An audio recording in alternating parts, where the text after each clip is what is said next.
Good morning, my name is Sharon Carty. I'm Editor-in-Chief of Autoblog, and I will be moderating the panel today on shared visions shaping the future, innovation, sustainability, and mobility. And I'm here with Clive Wotton, who is going to be walking us through what we'll be talking about today.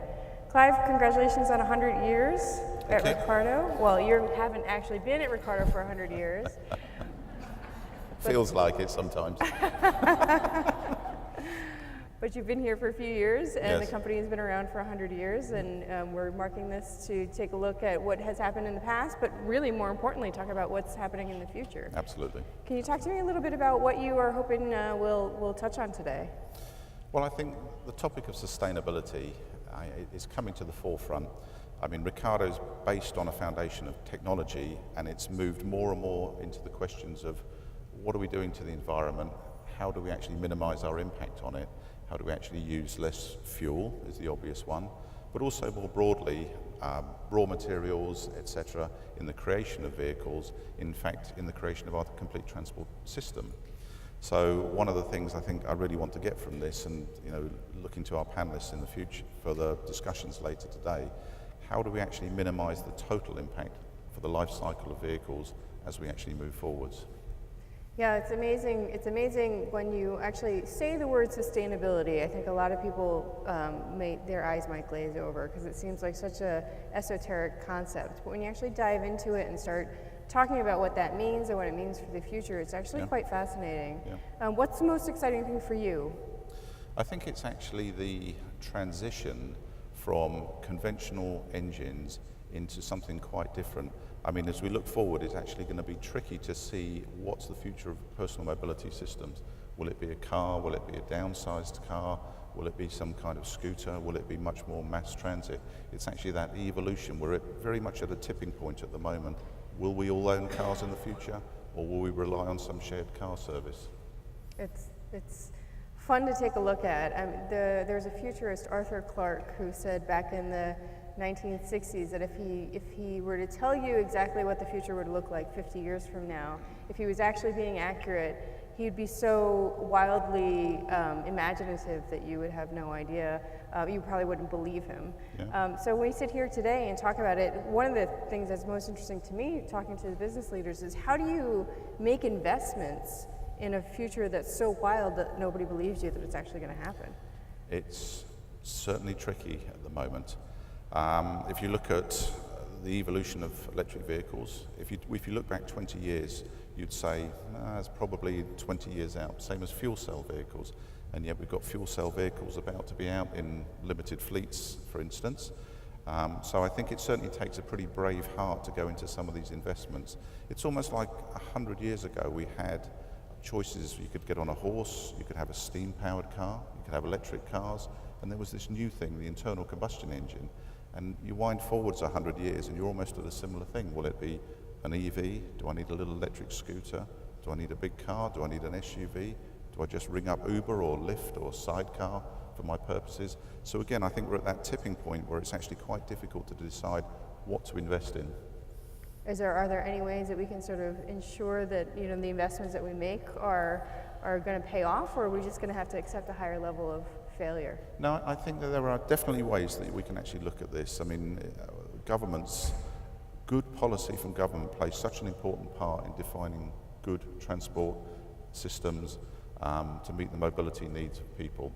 And I think if the governments actually are publishing regulations far enough in advance, that's a very good steer of what's likely to be accepted.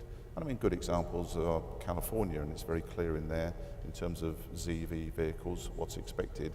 And by a well-deployed policy with a good time horizon on it, you can make sensible long-term investment decisions. So you and I have had discussions before about some of the other things that are not sustainability, but just like neat, cool technology that's coming, particularly automated driving. I think you and I are both on the same page in that we're like huge fans of what we're seeing so far. Yeah. Tell me a little bit about your experience with cars that sort of drive on their own. Well, I'm in absolute awe of the rate of technology development as we move into autonomous cars, from the safety aspects, and I'll speak about that a little bit later. But I mean, some of the convenience aspects of it, being able to turn up at a parking lot and stop at the barrier and leave your car, and it will drive itself in, find a parking space, and actually put itself in there. When you come back, click on the iPhone, and the car will come back and meet you there. Now, I'm really excited to actually look at some of these convenience features that will be coming into the future. Do you think that people are going to readily accept that? Consumers are, because it's a scary idea to just let your car drive itself. It's okay if you're not in it, I guess, but if you're actually behind the wheel, you know, it's kind of, we're all a bit of control freaks, I think. We are.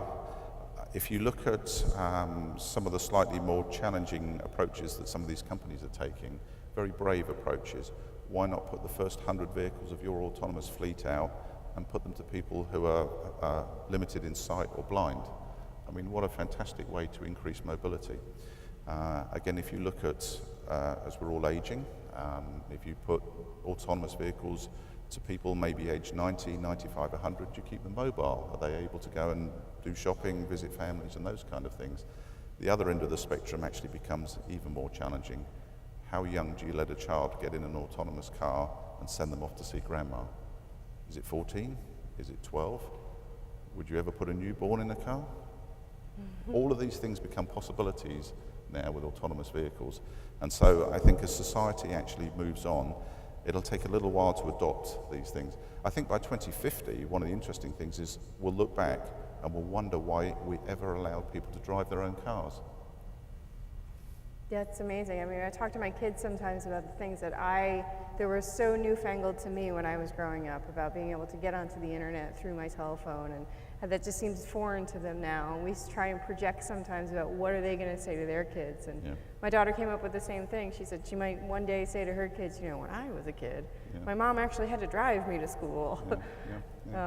Well, I mean, a real experience. We were in our office in Santa Clara just before Christmas, and Dave and I were with an individual, and he was driving around and explained to us he had to talk to his children about what a gas station was, because he was on his third electric car, and his youngsters had never seen a gas station and had to go and fill up. So already, you know, 5 or 6 year old children are beginning to ask, what about some of this archaic technology that's involved with today's transportation infrastructure that we might not need into the future? You know, when we look back, again, talking back, we look back 50, 60 years, I think what people thought we were going to have today was clearly flying cars. So what we're talking about today and what we think is going to happen in the future, how are we sure that this is actually what's going to happen and that we're not going to actually just start teleporting around? I would say, I mean, teleporting around, I think, is quite a long leap into the future. Flying cars, again, a long leap into the future. I mean, for any of us that are involved in the automotive business, the absolute core is minimal use of energy, and flying takes quite a lot of energy. So this is why we look at any of the vehicles around that we've worked on through the vehicle workshop today. Minimum energy consumption, low rolling resistance, low wind resistance, minimum powertrain requirements. Those are all the things that people will be looking to for the future for minimum energy use. What are the things that you think will remain constants? What are we doing today that is just still going to feel familiar? Definitely, I think the need for personal mobility. We all enjoy being able to travel. If you go to very large urban conurbations, almost a sort of shopping centre built alongside a school and a hospital, etc. Fantastic looking structures, architectural studies, but after a while they become quite intense. And some of the extremely packed cities in Southeast Asia, for instance, they can almost feel oppressive. And I certainly find it nice to come back here to home to the US and get out in the countryside and have a little bit of space. So I think one of the things that will be absolutely constant is this need for mobility, to be able to drive to school, drive to the store, drive to wherever, but still do it in a very, very efficient and a low impact way.